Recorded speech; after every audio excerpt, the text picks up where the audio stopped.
سورة الأحزاب. أعوذ بالله من الشيطان الرجيم. بسم الله الرحمن الرحيم. يا أيها الذين آمنوا اذكروا نعمة الله عليكم إذ جاءتكم جنود فأرسلنا عليهم ريحا وجنودا لم تروها وكان الله بما تعملون بصيرا. صدق الله العظيم.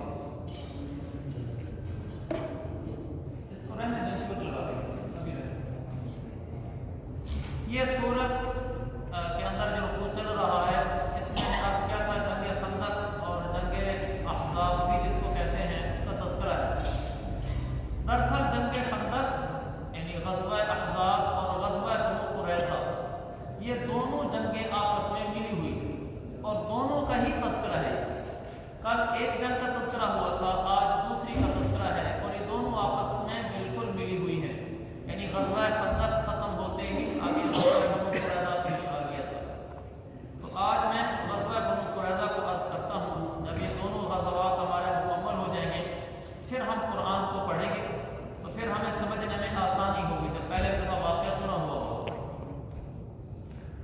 غزوہ بنو قریظہ اس کا تعلق بنتا ہے کل والے غزوے کے ساتھ، غزوہ احزاب کے ساتھ. تو میں کل والے غزوے کے درمیان سے ایک جگہ سے بات اٹھاتا ہوں تاکہ سمجھنا آسان ہو.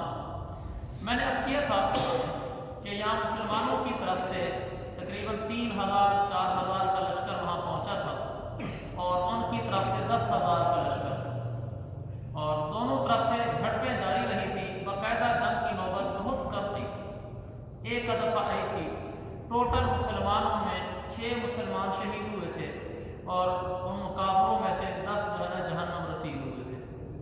کیسی حیرت کی بات ہے کہ ان احزاب والے جو خندق کی پرلی طرف ہیں وہ 10,000، جو اس طرف ہیں یہ 3,000 والوں کے 6 فوت ہو رہے اور 10,000 والوں کے 10 فوت ہو رہے ہیں. تو یہ تو ان کی اچھی خاصی کامیابی ہے. ہونا تو یہ چاہیے تھا کہ 10,000 والے 3,000 والوں کو سب کو ختم کر دیتے، لیکن ان کے صرف 6 آدمی گئے. اتنی تھوڑی تعداد ہونے کے باوجود اور ان کے 10 آدمی گئے.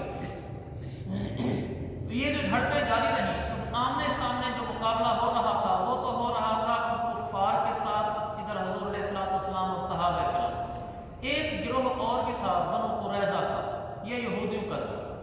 پہلے میں آپ کو تھوڑا سا محل وقوع عرض کرتا ہوں. مسجد نبوی میں یوں سمجھ لیں ہم کھڑے ہوئے ہیں اور ہمارا رخ جبل احد کی طرف ہے. یعنی مسجد نبوی کے اندر ہم کھڑے ہوئے ہیں، ہماری پیٹھ کعبے کی طرف ہے. جدھر امام منہ کر کے کھڑا ہوتا ہے ادھر ہماری پیٹھ ہے اور نمازی کی طرف ہمارا منہ ہے. تو وہاں سے آپ باہر نکل جائیں مسجد نبوی سے باہر، اسی رخ سے جس رخ میں آپ کو بتا رہا ہوں. جب باہر نکلیں گے سیدھے آگے جائیں تو یہ روڈ سیدھا جا کر جبل احد پر ختم ہوتا ہے. آگے سامنے کچھ کلومیٹر پر احد ہے. احد سے کچھ پہلے تھوڑا سا زیادہ مقدار بن جاتی ہے. یعنی یہ جگہ مسجد نبوی کے قریب بنتی ہے، مدینہ کے قریب بنتی ہے، احد سے دور بنتی ہے مدینہ اور احد کے درمیان میں تقریباً. یہاں آ کر وہ خندق کھودی گئی تھی. مسلمانوں کے پیچھے صلع نامی پہاڑ تھا. اللہ کے نبی نے منصوبہ بندی اس طریقے سے کی تھی کہ آپ کے پیچھے ایک پہاڑ تھا، صلع سین لام عین، اور دائیں طرف ہوئی کھجور کے باغات اور پھر پیچھے اینڈ ہوئی مدینہ کی سارے گلیوں والے محلے. تو مشرکین مکہ کے آنے کا راستہ صرف ایک ہی بن سکتا تھا، وہی شمال کی جانب سے جہاں سے وہ آئے تھے. تو جو شمال کی جانب سے آئے اور درمیان میں خندق کھود دی گئی اور وہ خندق کے پرلی طرف رہے. حضور علیہ السلام کی پیٹھ مدینہ منورہ شہر کی طرف ہے، وہ مشرکین کی طرف ہے. آپ کے پیچھے پہاڑ ہے. پہاڑ کو آپ نے پشت میں اس لیے رکھا کہ پہاڑ کے اوپر سے حملہ کرنا مشکل ہے. پیچھے خالی جگہ آپ نے نہیں رکھی. آپ نے یہ ایک مستقل عنوان ہے کہ آپ جیسا سپہ سالار، آپ جیسا جنگجو، آپ جیسا مدبر، آپ جیسا جنگی حکمت عملی کو جاننے والا بلا مبالغہ نہ آج تک پیدا ہوا ہے نہ پیدا ہوا. آپ علیہ السلام ہر چیز میں باکمال تھے. ہر ایک ہے ہم ویسے ہی کہیں گے ہمارے نبی جو تھے باکمال تھے، ایسا نہیں ہے. حقیقتاً وہ باکمال تھے. اس کو تو انگریزوں نے تسلیم کیا ہے. میں نے آپ کو پہلے عرض کیا تھا کہ وہ جو آکسفورڈ یونیورسٹی میں مقالہ لکھا گیا تھا کہ دنیا میں سب سے بڑا انسان کون ہے؟ ایک کافر لڑکے نے جس شخصیت کا انتخاب کیا تھا اس کے مقالے کا نام تھا دا محمد۔ اس نے حضور صلی اللہ علیہ وسلم کو دنیا کے انسانوں میں سب سے بڑا انسان شمار کیا، اور اس نے اس لیے شمار نہیں کیا کہ آپ صلی اللہ علیہ وسلم اللہ کے بھیجے ہوئے نبی تھے، لہذا سچے نبی تھے، آخری نبی تھے، خاتم النبیین تھے، نہیں، اس کو اسے کیا کرتا۔ اس نے جتنے حکمران گزرے ہیں، چنگیز خان گزرا ہے، ہلاکو گزرا ہے، سکندر ذوالقرنین گزرا ہے، جتنے گزرے ہیں ان نے اس کی سب کی ہسٹری پڑھی، اور اللہ کے نبی کا بھی ایک نام ہے تاریخ کے اندر، بھلا کافر ہی ہیں وہ بھی جانتے ہیں کہ ایک بڑا آدمی گزرا ہے۔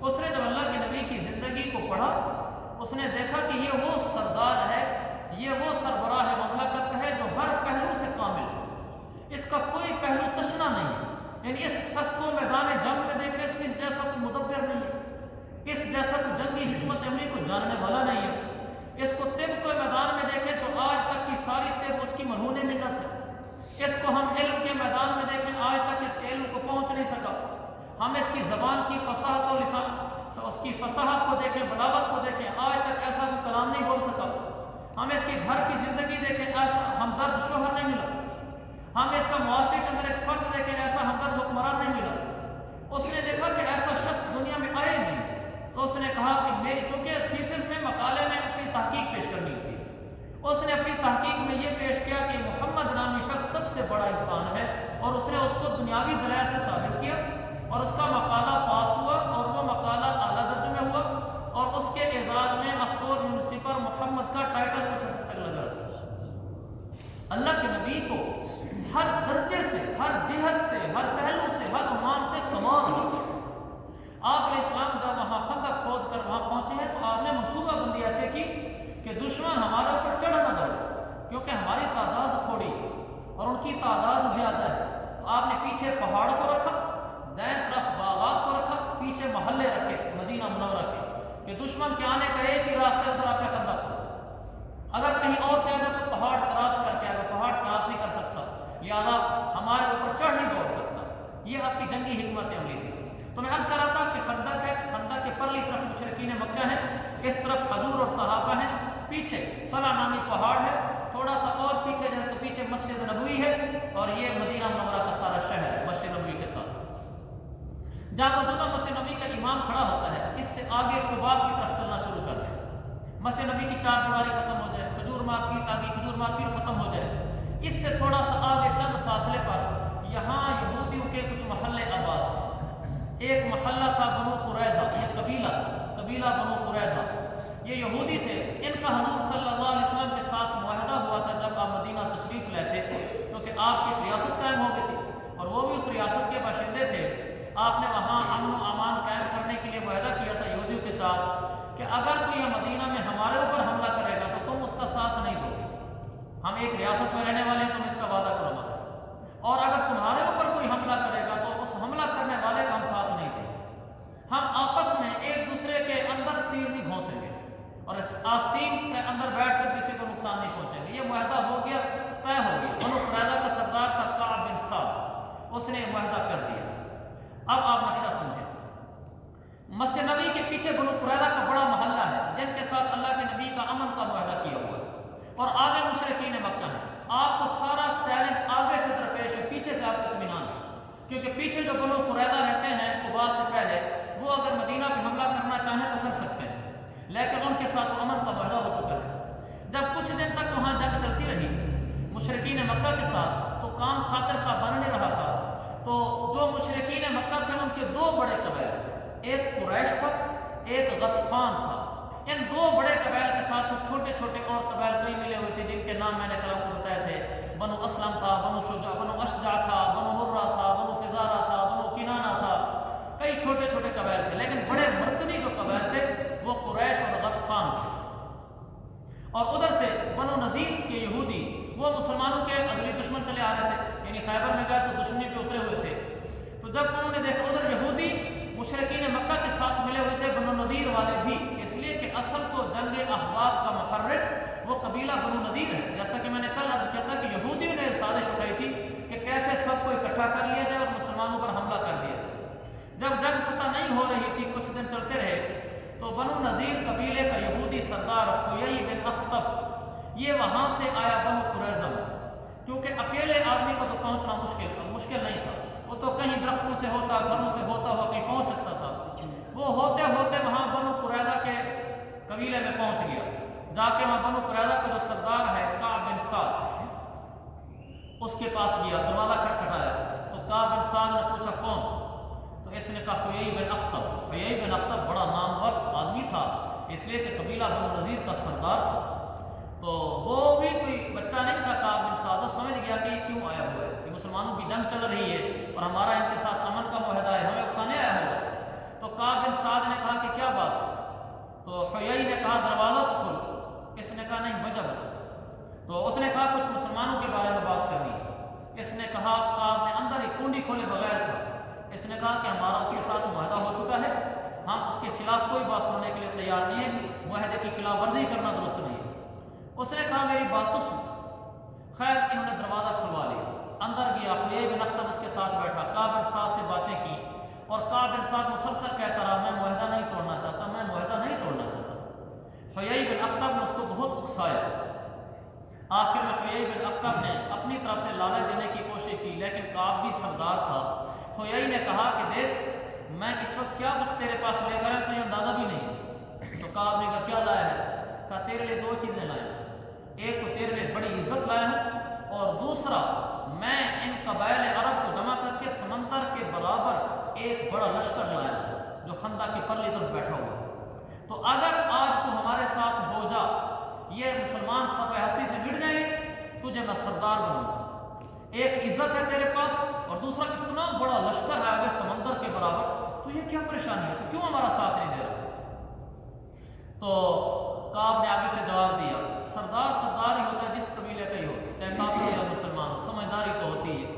تو کعب کہنے لگا تو کہہ رہا ہے کہ میں عزت لایا ہوں اور ایک سمندر لایا ہوں لشکر کا، میں تجھے کہتا ہوں کہ تو میرے پاس ذلت لایا ہے اور ایسا لشکر لایا ہے جو سمندر نہیں ہے، جو برسا ہوا بادل ہے جس میں سوائے گرج چمک کے اور کچھ بھی نہیں۔ میں ان مسلمانوں کے درمیان رہتا ہوں، میں ان کو جانتا ہوں، تم ان سے ٹکرا جاؤ گے تمہیں ذلت ملے گی، اور تم کہتے ہو اتنا بڑا لشکر ہے سمندر کے برابر، سمندر جیسے چڑھ دوڑتا ہے بستیوں کی بستیاں مٹا دیتا ہے، میں کہتا ہوں کہ یہ سمندر کی طرح لشکر نہیں ہے، یہ برسے ہوئے بادل کی طرح ایک لشکر ہے جس میں سوائے گرج کے اور کچھ نہیں ہے، لہذا تو واپس چلا جا۔ الغرض ان دونوں کی آپس میں بات چیت ہوتی رہی، بار بار کعب بن سعد اس کو کہتا رہا میں نے محمد کو صادق پایا ہے، میں نے محمد کو امین پایا ہے، میں نے اسے وفادار پایا ہے، وہ وعدے نہیں توڑتا، وہ سچا آدمی ہے، مجھے نہیں زیب دیتا میں اس کے وعدے کو توڑوں۔ لیکن آخر کار حیی بن اخطب نے کعب بن سعد کو منوا لیا کہ تم معاہدہ توڑ دو، میں تمہیں سرداری دوں گا، اور ایک بات اور تیرے ساتھ وعدہ کرتا ہوں کہ اگر بالفرض مشرکین مکہ بھاگ بھی گئے، انہوں نے میدان چھوڑ دیا، میں نہیں بھاگوں، میں تمہارے پاس تمہارے اس کے قلعے کے اندر آ جاؤں گا، تمہارے ساتھ رہوں گا، شکست بھی ہوگی، مسلمان تمہارے پر حملہ کریں گے، میں تمہارے ساتھ ہوں، تمہاری گردنیں کٹیں گی تو میری بھی کٹے گی، اس سے بڑی کیا بات ہے کہ میں سردار اپنے آپ کو تیرے حوالے کرتا ہوں۔ کیونکہ حیی کا خیال یہ تھا کہ اگر یہ قبیلہ ہمارے ساتھ مل جاتا ہے، ہم تو آگے پیچھے سے گویا کہ پھر تم تین کے بھی مالک، تیرہ کے مالک، ہم تو کالے گھوڑے کے مالک ہو گئے ہیں، آگے ویسے مسلمانوں کو ہم نے روکا ہوا ہے، پیچھے مدینہ ہے، پیچھے سے یہ آ جائیں گے، درمیان میں ان کے بچے اور عورتیں ہیں، بس پیچھے سے یہ حملہ کریں گے، آگے سے ہم حملہ کریں گے، مسلمان وہیں رگڑے جائیں گے، کچلے جائیں گے، صف ایسے سے مٹ جائیں گے۔ یہ اس بات پر جب تیار کیا تو کعب بن سعد تیار ہو گئے، اس نے کہا ٹھیک ہے میں معاہدہ توڑتا ہوں، تم جاؤ۔ اب یہ وہاں سے چلا آیا حیی بن اخطب، کعب بن سعد نے پیچھے سے اعلان کر دیا کہ ہمارا کوئی معاہدہ نہیں، جو لوگ بھی وہاں مسلمان تھے ان کو کہا باقاعدہ، اس نے جو معاہدے کی باتیں تھی جس کسی نے پوچھا اس نے کہہ دیا کہ ہم نے معاہدہ توڑ دیا ہے۔ اللہ کے نبی وہاں مصروف تھے خندق میں، اور پیچھے سے جو مسلمان تھے، ایک قلعہ تھا مدینہ منورہ میں حضرت حسان بن ثابت کا تھا، اس کا نام تھا فارع، مجھے اس کی لوکیشن نہیں ملی کہ وہ کس جگہ تھا، لیکن وہی مدینہ منورہ مسجد نبوی کے قریب کہیں تھا، وہاں قلعے کے اندر اللہ کے نبی نے تمام مسلمان عورتوں کو اور بچوں کو وہاں بند کر دیا، اور اندر نگرانی کے لیے صرف حضرت حسان بن ثابت کو چھوڑا تھا اس قلعے کے اندر، باقی سب عورتیں اور بچے تھے، مرد سب خندق کے لیے چلے گئے تھے، اور مدینہ منورہ شہر میں عبداللہ بن ام مکتوم کو چھوڑا تھا۔ جب بنو قریظہ نے پیچھے سے غدر کر دیا، معاہدہ توڑ دیا، تو اب بنو قریظہ کے یہودی مدینہ منورہ شہر میں چلنے پھرنے لگے حملہ کرنے کی غرض سے، اور ادھر سے اللہ کے نبی صلی اللہ علیہ وسلم کو خبریں پہنچنا شروع ہو گئی تھی کہ ادھر سے وہ اعلان کر رہے ہیں کہ ہمارا معاہدہ ٹوٹ گیا، آپ صلی اللہ علیہ وسلم نے اسی دوران کچھ صحابہ کو بلایا، سعد بن عبادہ کو بلایا، سعد بن معاذ کو بلایا، عبداللہ بن رواحہ کو بلایا۔ آپ نے چپکے سے بلایا اور آپ نے کہا کہ جو وہاں تحقیق کر کے لوگ جو خبریں میرے تک پہنچ رہی ہیں کہ انہوں نے معاہدہ توڑ دیا، یہ حقیقت؟ انہوں نے جا کر وہاں پتہ کیا، جیسے وہاں گئے بنو قریظہ کے محلے میں تو وہ لوگ باہر نکلے، انہوں نے دیکھا کہ مسلمانوں کے وفد کے 3 آدمیاں ہیں، نعوذ باللہ من ذالک، انہوں نے کھلے عام بدبختوں نے اللہ کے نبی کو گالیاں دی، صحابہ کو گالیاں دی، مسلمانوں کو گالیاں دی۔ تو انہوں نے کہا سعد بن عبادہ، سعد بن معاذ وغیرہ میں سے کسی نے کہ آپ کو معاہدہ تھا حضور کے ساتھ؟ تو آگے سے کہنے لگے کون سا محمد، کون سا معاہدہ، ہم کچھ نہیں جانتے جو۔ انہوں نے اللہ کے نبی نے یہ کیا تھا کہ سعد بن معاذ کو کہا تھا کہ جب واپس ہو نا مجھے چپکے سے بتانا ہے، سب کے سامنے نہیں بتانا کہ معاہدہ ٹوٹا ہے یا باقی رہنا، معاہدہ ٹوٹا ہے تو چپکے سے بتانا، اگر معاہدہ باقی ہے تو اعلانیہ بتانا۔ آپ کی حکمت عملی دیکھیے تاکہ مسلمانوں کے دل نہ بیٹھ جائے کہ جب آ کر اطلاع ملے گی کہ پیچھے والا معاہدہ توڑ دیا اور آگے 10,000 کا لشکر انسان ہے، عدد سے اثر لیتا ہے۔ تو یہ 3 صحابہ جب وہاں سے واپس آئے تو حضرت سعد بن معاذ، سعد بن عبادہ، عبداللہ بن رواحہ، انہوں نے آ کر اللہ کے نبی کو اشارے میں اتنا لفظ کہا کہ عدل قارہ 2 قبیلے تھے، انہوں نے رجیع قبیلے کے ساتھ ایک معاہدہ کیا تھا، اس کو توڑ دیا تھا۔ تو یہ عدل اور قارہ معاہدے کو توڑنے میں مشہور تھے، تو انہوں نے بس اتنا کہا عدل قارہ، اللہ کے نبی سمجھ گئے کہ عدل قارہ تو مشہور ہیں بدعہدی میں، اس کا مطلب ہے وہ بدعہد ہو چکے ہیں۔ آپ خاموش ہیں، آپ نے بات زیادہ پھیلائی نہیں، لیکن آخر بات صحابہ میں پھیل ہی گئی، ادھر سے بات پھیل گئی تھی، پریشانی تھی، پیچھے سے یہودیوں نے اپنی دسیسہ کاری شروع کر دی تھی، وہ تو پھر وہ آستین کے سانپ ثابت ہوئے بدبخت، وہ مدینہ کے اندر گھومنے شروع ہو گئے۔ تو ایک یہودی اسلحہ سے لیس ہو کر مدینہ منورہ شہر میں گھوم رہا تھا، جو قلعہ تھا فارے نامی حضرت حسان کا جس میں عورتیں بچے تھے، وہ اس کے پاس سے گزرا۔ حضرت صفیہ نے اندر سے دیکھ لیا کہ یہودی جا رہا ہے اور اسلحہ سے لیس ہے، یہ ہمارے اوپر حملہ نہ کرے، تو انہوں نے حضرت حسان سے کہا کہ حسان جاؤ اس کو قتل کر دو۔ حضرت حسان کسی وجہ سے ہمت نہ کر پائے، وہ نہیں گئے۔ حضرت صفیہ نے کہا اچھا میں خود جاتا ہوں۔ حضرت صفیہ قلعے سے اتری، حیرت کی بات ہے، کھونٹا اتارا، قلعے سے اتری، نیچے آئی اور کھونٹا مار مار کے اس کو مار دیا اور واپس آ گئی۔ حضرت حسان سے کہا کہ جو اس کا اسلحہ وغیرہ سارا اتار لو، مرد تھا، میں نے اتارنا مناسب نہیں سمجھا۔ حضرت حسان نے کہا اس کے اسلحے کی ضرورت ہی نہیں، اللہ نے پہلے بول دی، کوئی ضرورت نہیں، پڑا رہے مرداروں کی طرح۔ جب یہودیوں کو پتہ چلا کہ ہمارا ایک یہودی قریب سے گزرا ہے اور وہ باہر ٹوٹا پڑا ہے، مرا پڑا ہے، تو وہ ڈر گئے۔ انہوں نے کہا لگتا ہے کہ محمد نے یہاں قلعے کے اندر بھی بڑی تعداد چھپائی ہوئی ہے، یہ صرف عورتیں نہیں ہیں، مرد بھی بہت زیادہ ہیں، حالانکہ کوئی مرد نہیں تھے، صرف حضرت حسان تھے۔ ادھر سے ان پر رو پڑ گیا، تھوڑے سے ڈھیلے بھی پڑ گئے، اور ادھر سے اللہ کے نبی کو جب اطلاع پہنچی ہے کہ پیچھے سے ہمارے پر حملہ کر رہے ہیں اور مدینے میں یہ گھوم رہے ہیں، آپ صلی اللہ علیہ وسلم نے چادر لی اور آپ جا کر لیٹ گئے، اور مسلمانوں میں تھوڑی پریشانی کی فضا قائم ہو گئی تھی کہ پیچھے سے معاہدہ ٹوٹ چکا ہے اور آگے سے سر پہ چڑھ کے دوڑ کے آ رہے ہیں، اور اللہ کے نبی بھی یہ خبر سن کر چادر لے کر لیٹ گئے۔ آپ کافی دیر لیٹے رہے، آپ اٹھے تو آپ نے فرمایا اب شروع، خوشخبری سنو تمہیں فتح مبارک۔ صحابہ خوش ہو گئے۔ اللہ کے نبی صلی اللہ علیہ وسلم کی اس بات کو سن کر، ظاہری اسباب تو بالکل نہیں تھے لیکن اپنے نبی کی بات پر یقین تھا، تو آپ علیہ السلام اسی میں تھے کہ اب میں کیا کروں، کسی طریقے سے مسلمانوں کو بچاؤں، اس لیے کہ اب ظاہری طور پر میدان ہاتھ سے نکل رہا تھا، ادھر سے وہ نہیں چھوڑتے تھے، پیچھے سے یہ نہیں چھوڑتے تھے، اور آپ کو یہ خطرہ تھا کہ جو انصار مدینہ ہیں جنہوں نے ہماری مدد کی ہے، ایسا نہ ہو کہ ان کا نقصان ہو جائے، تو مجھے جنگی حکمت عملی کے تحت کوئی ایسا اصول بنا لینا چاہیے جس سے مسلمانوں کی حفاظت ہو جائے۔ تو آپ نے پھر یہ کیا کہ اس طرف سے جو 2 قبیلے آئے ہوئے تھے، میں نے کہا 2 بڑے قبیلے تھے، قریش تھے، غطفان تھا، قبیلہ غطفان کا سردار تھا عیینہ بن حصن اور دوسرا تھا حارث، تو آپ نے دونوں کو بلوایا کہ میں قاصد کے طور پر بلوایا کہ میں بات کرنا چاہتا ہوں، پیغام بھجوانا چاہوں گا۔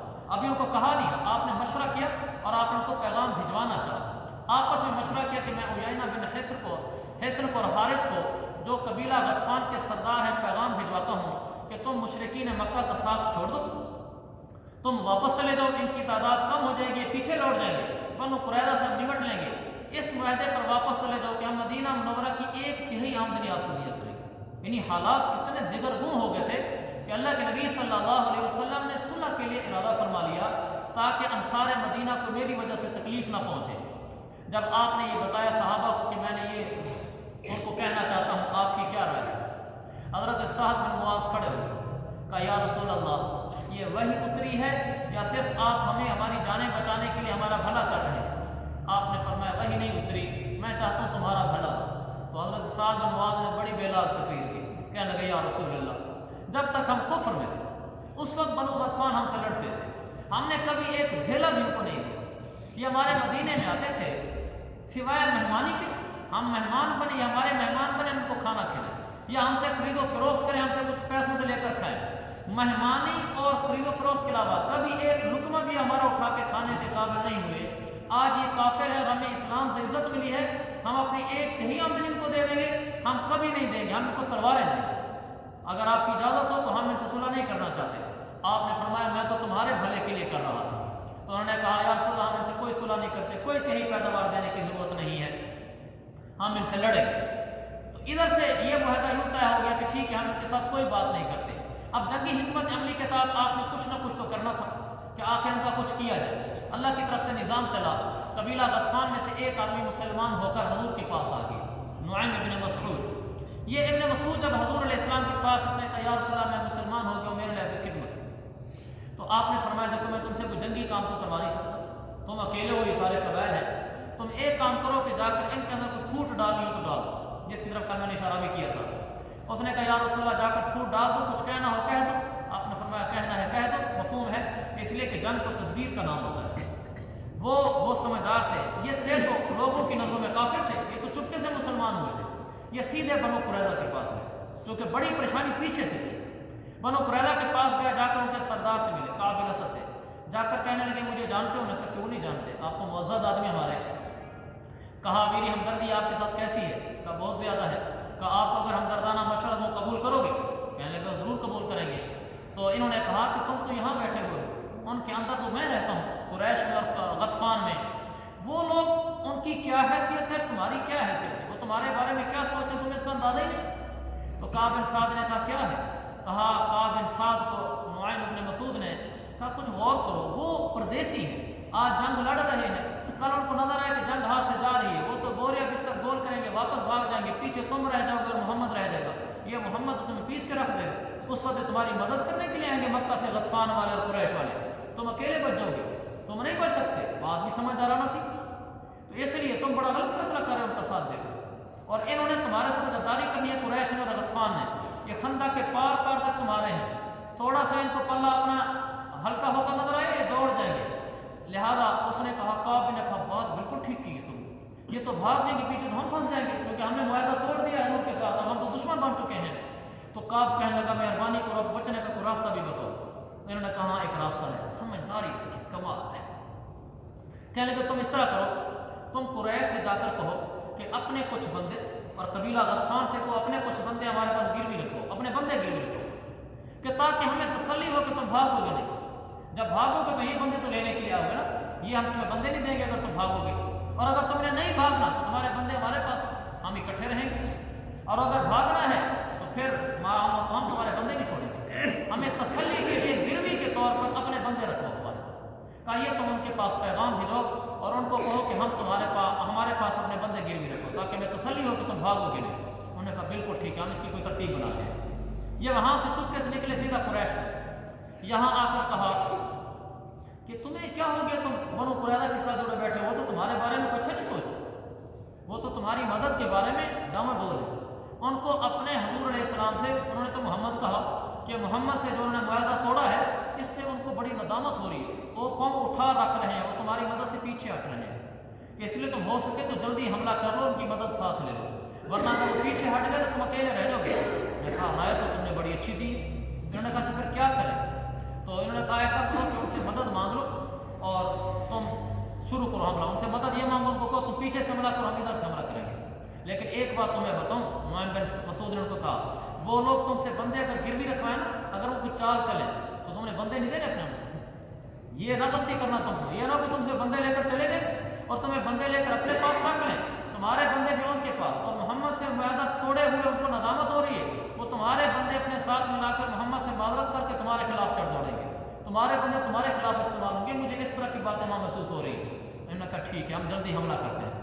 یہ پھر چلے گئے قبیلہ غطفان کے پاس، ان کو جا کر بالکل یہی بات کہا وہ بنو قریظہ تو نادم ہو رہے اپنے معاہدے پر، وہ تو معاہدہ توڑنا چاہتے ہیں، اور وہ ہو سکتا ہے کہ تمہارے خلاف چڑھ دوڑے، لہٰذا اگر تم سے وہ کمک مانگے نا، نفری مانگے فوجیوں کی، نفری نہ دینا ہو، یہ خیال کر لو۔ انہوں نے کہا ٹھیک ہے۔ اب انہوں نے کہا آپس میں، یہ ابو سفیان تھا مشرکین مکہ کی طرف سے، اور ادھر قبیلہ غطفان، یہ بنو نذیر وغیرہ یہ تھے، انہوں نے کہا کہ ایسا کرتے ہیں، بس اب دیر نہیں کرتے، جلدی حملہ کراتے ہیں۔ جمعے اور ہفتے کی درمیانی رات تھی، ان کا معاہدہ ہوا کہ قاصد بھیجتے ہیں بنو قریظہ کے پاس، ان کو جا کر کہتے ہیں کہ بھئی کل تم حملہ کر دو بس، تاکہ تاخیر نہیں ہونی چاہیے، یہ جمعے کا دن تھا۔ انہوں نے مشورہ کر کے ایک بندہ وہاں بھجوا دیا کہ کل بس ایسا کرو کہ تم پیچھے سے حملہ کرو، ادھر سے حملہ کرتے ہیں، کافی دن ہو گئے، فتح نہیں ہو رہی، کل ان کو پیس دیتے ہیں۔ جب یہ وہاں پہنچے ان کے پاس، بنو قریظہ کے پاس، انہوں کو جا کر یہ پیغام دیا بس جلدی حملہ کرتے ہیں، فتح نہیں ہو رہی، ایسا نہ ہو کہ ہمیں فتح نہ ہو اور ہمیں واپس جانا پڑے۔ تو وہ کہنے لگا اس کا سردار نعیم صحیح کہہ گیا تھا، دیکھو یہ ہمیں یہ کہہ رہے ہیں کہ ہو سکتا ہے فتح نہ ہو، ہمیں واپس جانا پڑے، ان کو تو مطلب اگر نظر آ رہا ہے کہ فتح نہیں ہوتی جان چھوڑنا، یہ تو علاقہ چھوڑنا چاہتے ہیں۔ یہ تو نعیم نے صحیح کہہ گیا تھا بالکل، کہ اگر ان کو فتح نہ ملی یہ بھاگنے کے چکر میں، اس لیے تو کہہ رہے ہیں کہ جلدی حملہ کرو، ایسا نہ ہو کہ ہم بیٹھے ہوئے ناکام ہیں، خالی ہاتھ واپس جانا پڑے، یہ تو واقعی خالی ہاتھ واپس چلے جائیں گے، ہمیں یہی چھوڑ جائیں گے۔ تو ان کا سردار کہنے لگا آپس میں نا، یہ نعیم ہمیں صحیح کہہ گیا تھا، تو اس لیے ہم حملہ نہیں کرتے۔ تو اس نے کہا قاصد کو ان کے سردار نے کہ جا کر ابو سفیان کو کہہ دو کہ ہاں دو باتیں ہماری، ایک تو کل ہفتے کا دن ہے، ہم یہودی ہفتے کے دن نہیں لڑتے، ہمارا مقدس دن، جو قومیں بھی پیچھے ہفتے والے دن اللہ کی نافرمانی کرتی رہی ہیں وہ برباد ہوئی ہیں، ہم ایک تو کل نہیں لڑتے۔ دوسری بات یہ ہے کہ تم بطور اطمینان کے اپنے کچھ افراد ہمارے پاس گروی رکھو۔ یہ قاصد بھیج دیا۔ جب قاصد گیا ابو سفیان کے پاس، غطفان کے پاس، ان کو جا کر کہا دی وہ دو باتیں کر رہے ہیں، پہلی بات تو کر رہے ہیں کل ہفتہ ہے ہم نہیں لڑتے، تو آپس میں کہنے لگے دیکھو پیچھے ہٹ رہے ہیں نا۔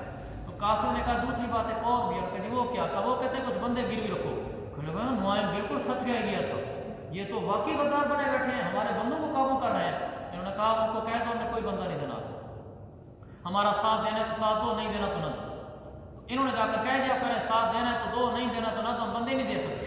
کعب بن سعد نے کہا نعیم سچ کہہ دیا تھا، ہم ایسے غداروں کا ساتھ ہی دیتے۔ تو وہ ٹوٹ گئے بالکل۔ غطفان کے پاس آئے وہ قاصد، غطفان نے بھی آگے سے یہی بات کہا، غطفان کو یہی بات کہی انہوں نے قاصدوں نے کہ بنو قریظہ والے کہہ رہے ہیں کہ ہمیں اپنے بندے گروی رکھواؤ، نہیں تو ہم نہیں لڑتے تمہارے ساتھ۔ انہوں نے کہا نا ہم کوئی بندے گروی نہیں رکھواتے، یہ ہمارے ساتھ دھوکہ دہی ہو رہی ہے۔ بس ادھر سے اس نے ساتھ، بنو قریظہ نے ساتھ چھوڑ دیا، اب ادھر سے ان کے پاؤں تو پہلے اکھڑ رہے تھے، ان کو زیادہ سپورٹ نہیں آئی تھی کہ پیچھے سے بنو قریظہ حملہ کریں گے تو ہم کچھ کر سکیں گے، بنو قریظہ حملہ نہیں کریں گے تو ہم اکیلے تو کئی دنوں سے خندق کے پار پڑے ہوئے کچھ نہیں کر پا رہے۔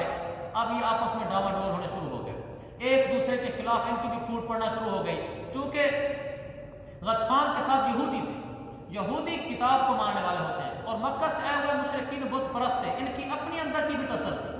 جیسے نا بعض دفعہ دو مخالف پارٹیاں کسی خاص اپنے ہدف کے لیے اکٹھے ہو جاتی ہیں، لیکن تھوڑی سی آن بن ہوتی تو اندر سے الگ ہی ہوتی ہے۔ تو جب ادھر دیکھا نا کہ پیچھے سے ساتھ مل نہیں رہا، ادھر ہمیں کوئی کامیابی نہیں ہو رہی، تو غطفان والے بنو نذیر والے کہنے لگے بت پرستوں کے ساتھ رہ کر ہمیں بھی مروائیں گے، وہ کہنے لگے ہم ان کے ساتھ کیوں جڑے ہوئے ہیں، ان میں آپس میں پھوٹ پڑ گئی۔ اب یہ میں پھوٹ پڑ ہی رہی تھی کہ آپس میں ٹوٹ رہے تھے، اللہ تعالیٰ نے اوپر سے ایک اور نظام چلا دیا۔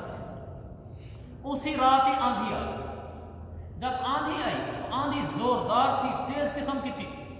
جب آندھی آئی تو آندھی کے آنے کے بعد اتنی بھگدڑ مچی مشرکین مکہ کے قافلے میں کہ ان کے بعد اونٹ بھاگ گئے، کچھ گھوڑے ان کے گر گئے، تو دوڑے، رسیاں ٹوٹ گئیں، خیمے گر گئے، جو بڑی بڑی دیگچیں چڑھائی تھی وہ الٹی ہو گئیں۔